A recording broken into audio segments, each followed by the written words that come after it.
When I think of kindness, I think of kin. I think of my family. I think of just doing something out of the goodness of your own heart. I think about just the little things that we can do every day. I'm from South Africa and we have a phrase called Ubuntu, which means I am because you are. And to me, that is just the definition of kindness. Giving of yourself even unsung heroes. Helping one another and doing things that will make your life easier and bringing joy.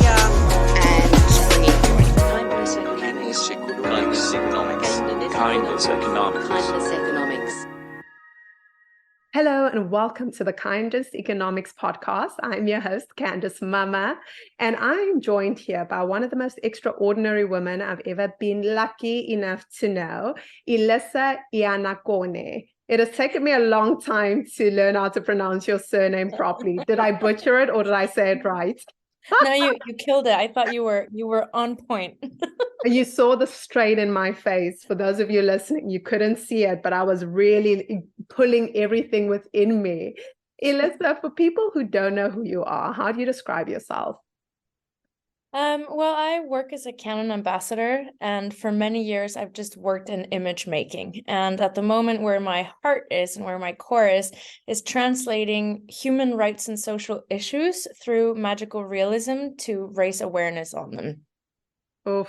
And it's not an easy job, right? I mean, you have worked in so many different spaces around the world, telling fundamentally difficult stories. And at the Kindness Economics podcast, what we're really trying to do is see the intersection between kindness and the world, essentially.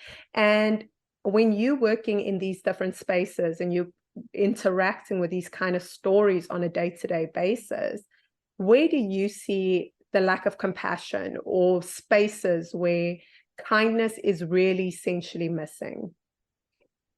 I think, unfortunately, when you inject poverty and survival mode and, having to just question how you're going to make it to tomorrow, and this happens so much around the world, it's difficult to make space for kindness. At the same time, it's in these environments that I've seen some of the greatest kindness. So it's kind of ironic. Whether you go to a conflict area or a humanitarian crisis, you might meet someone that just lost a family member, and you might get one of two reactions. The person that just wants to say, screw the world, I'm angry with everybody, nobody deserves my kindness. And the people that go in complete reverse and they're opening up their hearts. I don't know if it's happened to you, but sometimes you'll go to a very impoverished area and people are like, can I feed you? Can I give you this? Are you cold? They'll give you absolutely everything. And you could go to a very wealthy environment where nothing's offered. You know what I mean? So it's really, kind of on a case-to-case basis. But I think when people are stuck in survival mode, it's difficult to be cognizant of needing to be kind. And I think that's the main issue. Oh, and something that I love that you do is you use art to narrate stories, but it's not just any story. It is usually stories of pain.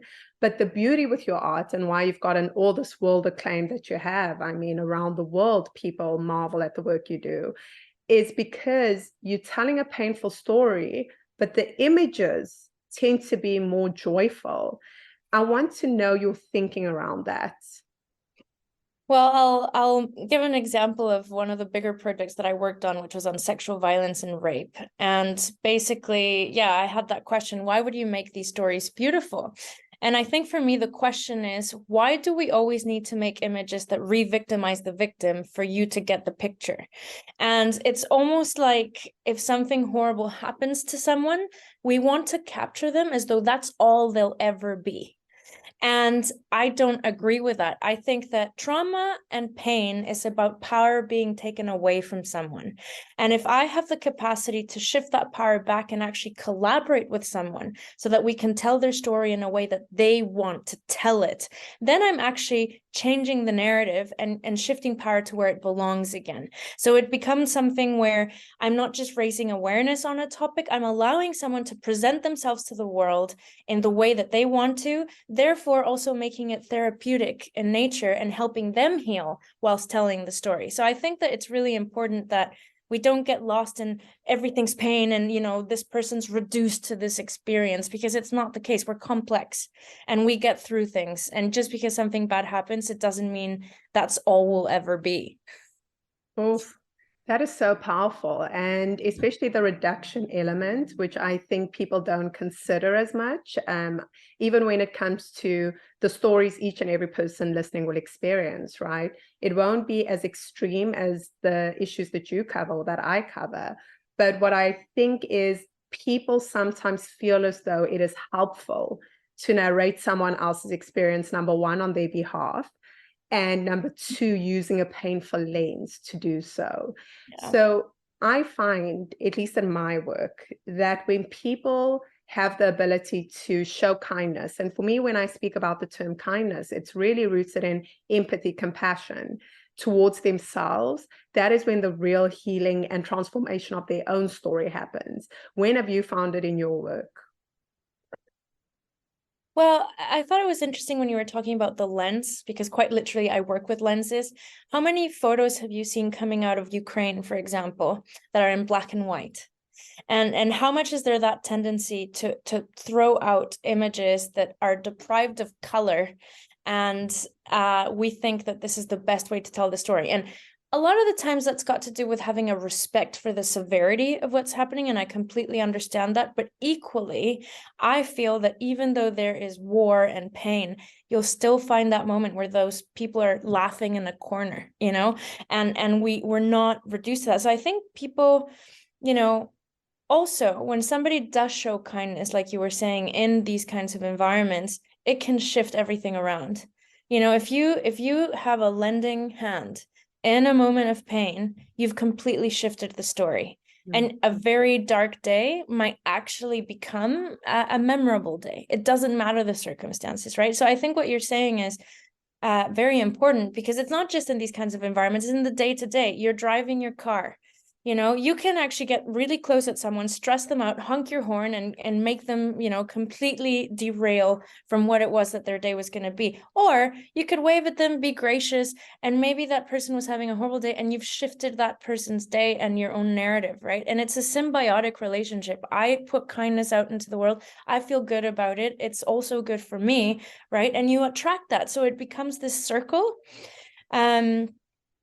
We need to do it more with the day-to-day that we're living in. There are certain problems that we are facing with this. There are issues with this, and I love that you reduced it to the day-to-day, because sometimes when we speak about concepts, they are so big and they have this magnitude or gravitas towards them that when you speak about forgiveness, you're speaking about the most drastic cases of forgiveness. When you're speaking about kindness, we're speaking about the Mother Teresa's of the world, right? And to me, it's really in the everyday lived experience, because it's an embodied emotion. It's about really getting centered within the fact that I want to be a kind and compassionate human being. I want to look after my neighbors. I want to look after the people around me. And what I'm finding is there is this lack of looking at others. There's this lack of not being, as we call it at AIM, being in relation. And we have gotten further and further away from this. How do you see humanity, especially where we stand now, getting closer to a place of actual community, actually being in communion? I think with social media and with COVID, ironically, we've discovered how absolutely indispensable it is for us to be social and to have community. Because the problem with all of these, you know, processes is that, you know, I might put myself out into the world and I might have community with people I've never met in my life, and we might chat and whatever, but it's that contact that we're actually lacking. You know, Aristotle was right. We are, you know, social animals, and we knew this since back then, and nothing's changed. And I think that actually relating to others allows us to be more empathetic and kind, because we remember, you know, that there's nothing like being in the presence of somebody. It's not the same than even what we're doing, right? So I think that being in community is not only something that we're going to gravitate back to, but it's something that if we don't, we're just going to become more polar, more detached. And it's the Twitter mentality, right? Where I can diss anyone online. I can say anything about anyone and there's no consequence and whatever. How soon is it before those social media walls come down and I actually feel like I can walk the earth and do these things and say these things and there's no consequence, right? So if we don't mitigate, and we don't remember what we really need to do to connect with each other, I think we're in a dangerous space. Same with AI, with all of these new technologies emerging at such a rapid pace. We need to go back to our humanity, because otherwise, I mean, unfortunately, I do tend to be more of a pessimist that if we do not do these things, I do not think that we will thrive in the future, I don't see it as pessimism. I see it as an urgent need. When you are reading and looking at what is happening in the global landscape, all of us are becoming responsible for the part we are playing. There used to be a time where we used to assign our personal responsibility and accountability to politicians and ministers and say, well, I elected you, therefore this is what I demand.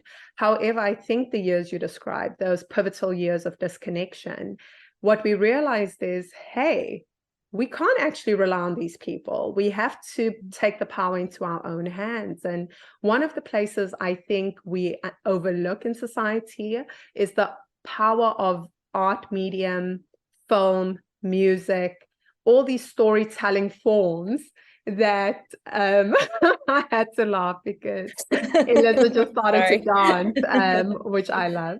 And, it's one of for me, it lowest boundaries. At AIM, we do it on a big scale where we do puppeteering and shows and animations, and we put on immersive experiences. And it's so interesting to see how people will look at it as though what we're doing is just a trivial pursuit, whereas I see the impact of it. What is the impact of art, imagination in changing the narrative and changing the landscape? Well, if you think about COVID times, what did we all survive on, right? People were watching films, people were reading books, people were listening to music, right? The arts actually carried us through. And yet, as we get through this and economies are struggling, the first thing to cut down on is art. And I think that's a mistake because, when people experience challenging things, one of the reasons that I went into artistic mediums was because, when I was trying to deal with difficult things, I realized that sometimes words failed. And I'm a very talkative person, as you know, but sometimes I just couldn't verbalize what had happened. And through art, I could just put it out, start little by little, collaging, drawing, dancing, painting, sewing, even, whatever it is you need to do. And so I think it's just such a wonderful mechanism of expression. It's a mechanism for connection.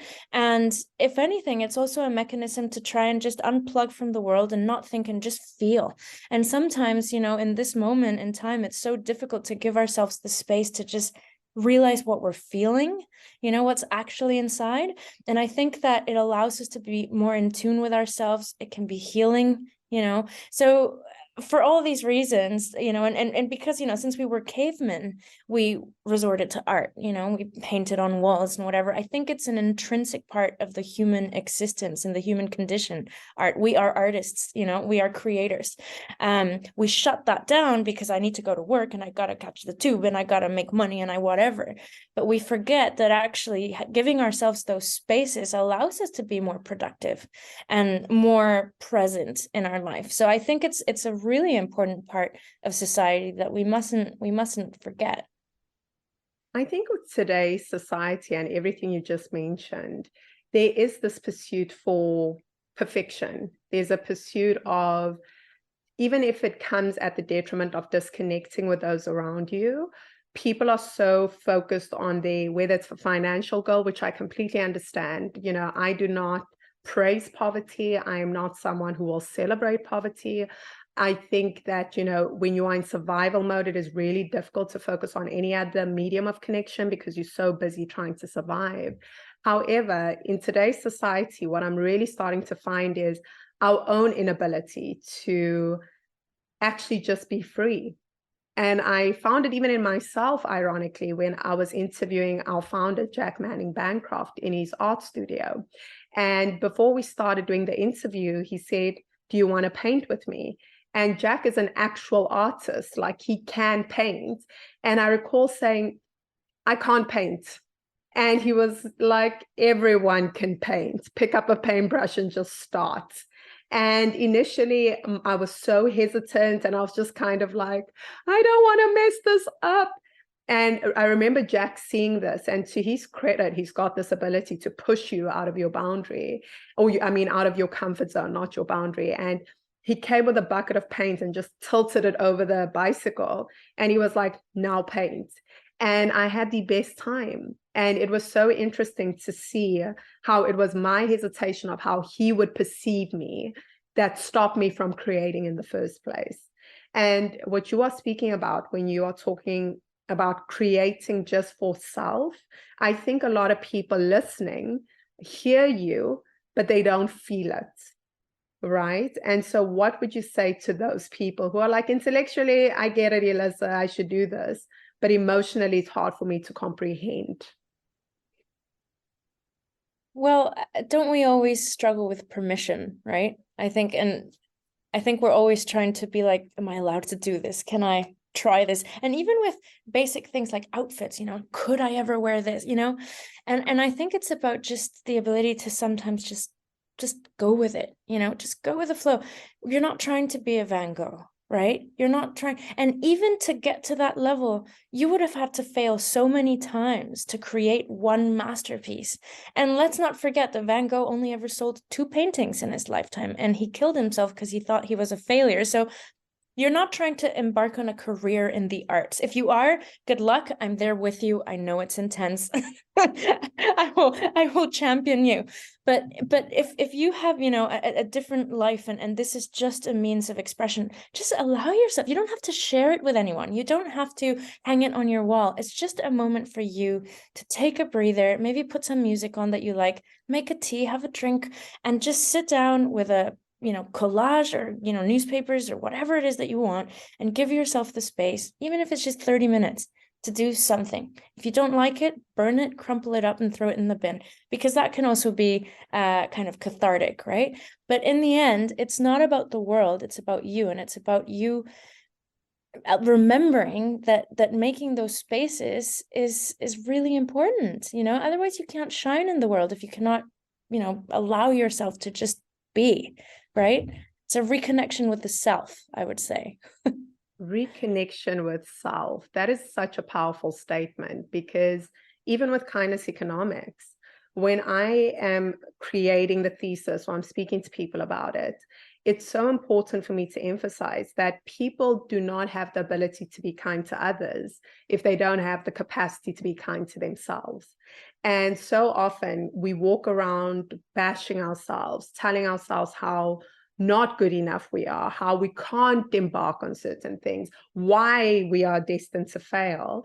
And when we have that internal narrative, that's when those anger explosions, what you were mentioning earlier, where someone's honking at you, that's not a happy person. That's not someone who's in alignment with their own spirit and soul.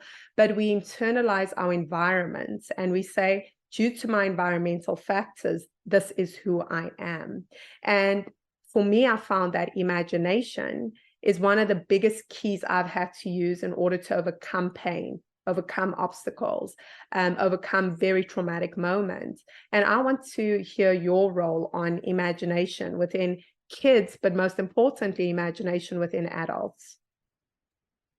I love the realm of the imagination because it's boundless, right? Anything is possible there. And the beauty of working with children and adults, when you actually manage to access that space with children, it's easier because it's much more immediate.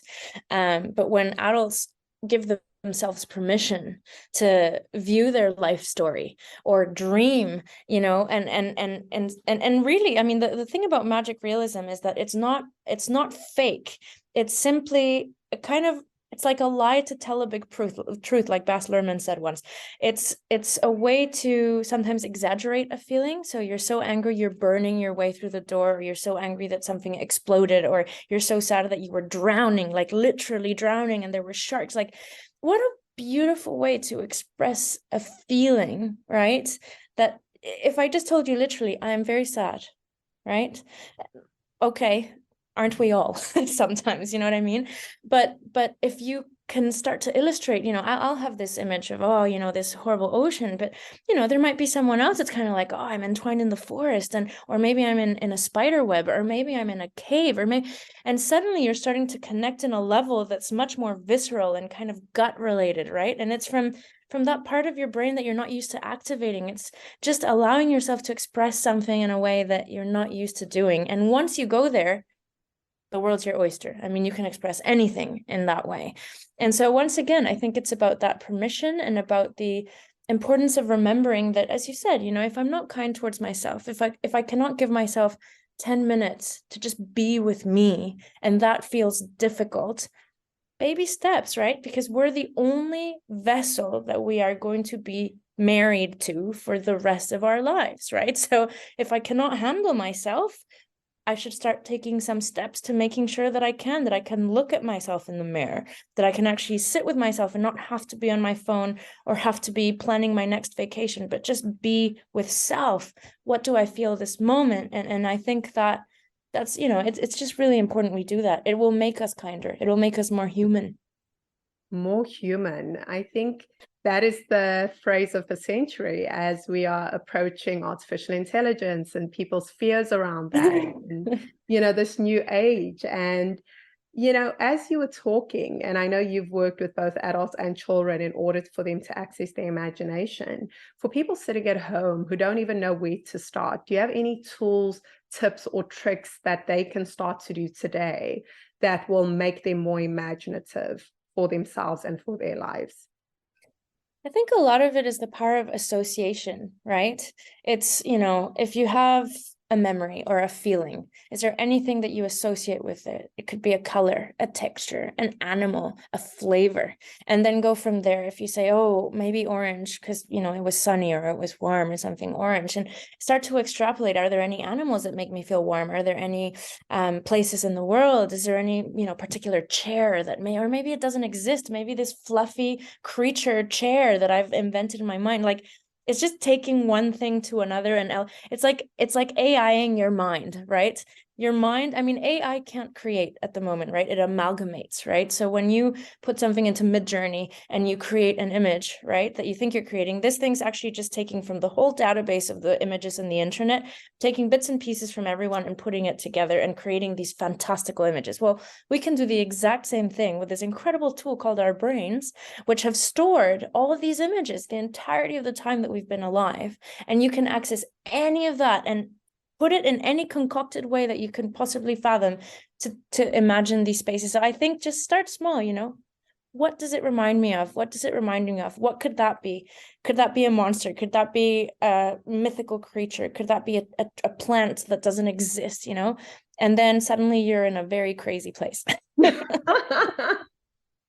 I absolutely love that, because we have imagination classrooms at AIM, which is our team travels around and creates these little classrooms that are, for kids, where the kids imagine the space for themselves and they let the team know what they perceive imagination to be. And I know that a lot of the time there is resistance to be like, oh, well, this doesn't help a kid. How would you say you have seen the impact of imagination in healing? Oh, imagination is everything. I mean, bear in mind that nothing that we are experiencing today was not previously imagined by someone. That's the reason that we have it, whether it be an object, a house, a fashion statement, AI. Somebody had to imagine that that was possible when everyone around them would have said that's madness, right? So if we actually want to progress as a species, we need to be able to imagine that there are ways of stopping climate change, that there are ways of regulating AI so it doesn't consume me, that there are ways of creating new art forms that we don't even know exist. If we do not allow ourselves to dream since an early age, we'd be doomed. It's impossible. You know what I mean? That little speech you gave there, I was like, Elisa for president. I'm taking votes now, I'm electing. Oh my goodness. And the final question, you have done remarkable work in the world. I know this as your personal friend, and I've seen how others receive the work that you've done in the world and that you continue to do. If everything was erased tomorrow and the world could only remember you based on one piece of work or one thing you've created and done, how would you want them to remember you? Bloody hell. No pressure. Honestly, it wouldn't be a thing, it would be a feeling. I would just want people to remember that they felt a positive energy when we were together, you know, and that something was better, or that something was good, you know, because the world's a tough place. And if you are remembered as someone that brought something good into your life, then that's everything, you know. Oh, there's no better place. I would rather end this interview. Elisa, thank you so much for being on the Kindness Economics podcast. We have had so much fun, and I've so enjoyed digging into your brain around imagination, healing, and kindness. To everyone listening, thank you so much for tuning in, and I look forward to seeing you guys again soon. Thank you for having me.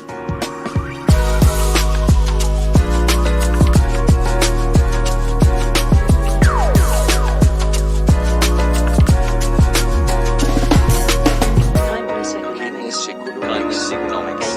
Kindness economics.